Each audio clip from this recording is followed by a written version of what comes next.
Welcome back everybody. Today I'm gonna share you some advice and strategies how to improve your communication skill or how to become an effective communicator, right? Because communication skill is just a transitive skill, right? You can use it anywhere and anytime what you want. Because if you are just a better communicator, you can be a better pursuer, right? You can pursue if you are a businessman.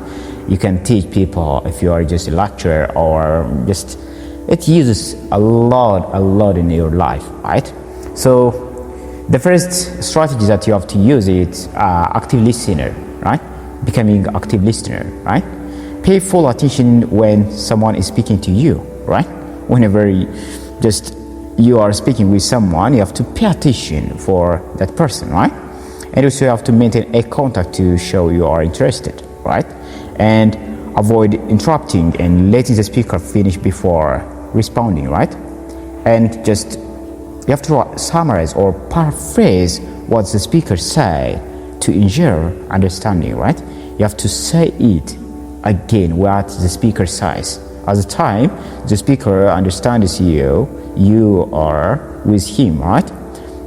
The second strategy you have to implement is clear and concise language, or you have to use a clear and concise language whenever you speak, right?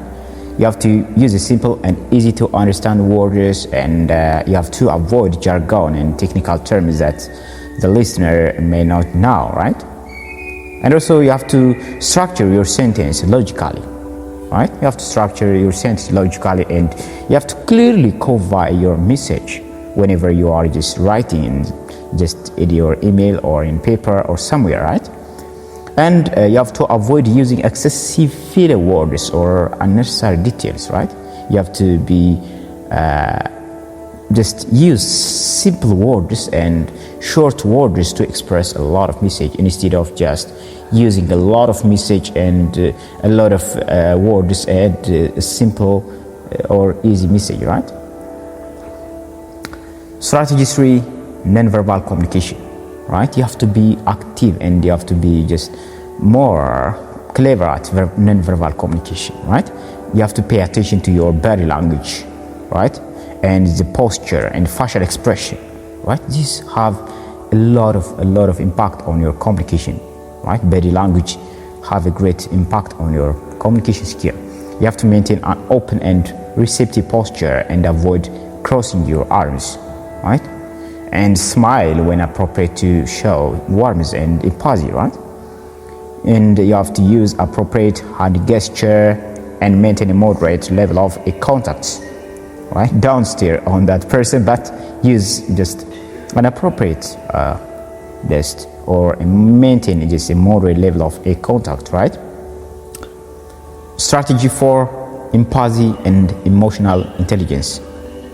You have to be empathetic, right? You have to be emotional intelligence person when you are in communication, right? You have to try to understand the emotions of others and the perspective of others, right? You have to show empathy by just acknowledging their feelings and concerns, right? And also you have to avoid being judgmental, right? Or dismissive of others' opinion, right? Don't judge others when you communicate, and adjust your communication style based on the emotion state of others, right? You have to understand the emotions of others. That means being empathetic man, right? Strategy 5, practice self-awareness, right? Practice self-awareness. This is critical. You have to be aware of your just own bias, your assumption, your emotion. That means your strengths and your weakness, right? And also you have to reflect on how your thoughts and feelings impact your communication. And practice self-regulation to avoid reacting impulsively or defensively, right?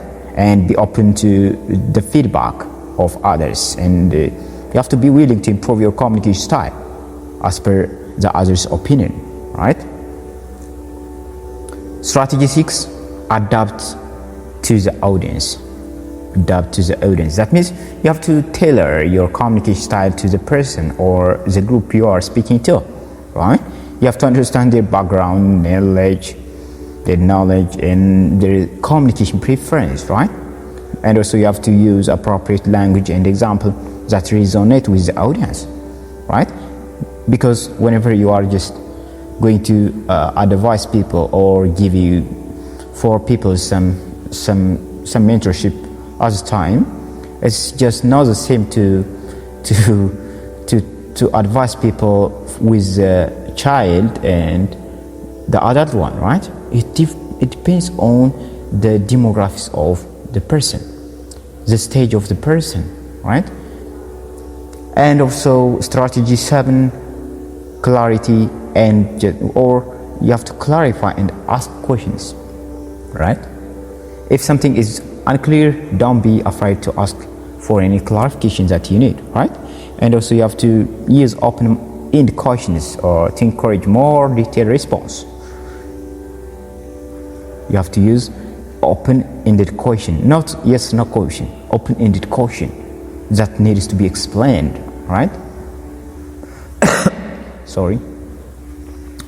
You have to confirm understanding by just summarizing or repeating key points, right? You have to summarize by repeating key points, and you have to avoid making assumptions, and you have to ensure everyone is on the same page, right? Strategy 8, practice effective feedback, right? Practicing effective feedback. That means you have to just provide constructive feedback in a respectful and tactful manner. And also you have to focus on specific behaviors or emotion or action, not personal attack. Just don't just attack personally. Use I statement to express how the behavior impacts you, right? How the behavior impacts you. And also you have to offer suggestions for just improvement and encourage open dialogues. Remember, effective communication is a lifelong journey, so that requires practice, patience, and continuous improvement. So you have to use different strategies that is best for you, right? I hope you enjoyed the video, so don't just forget to like, share, and subscribe my channel for more updates content like this. I'll see you next time.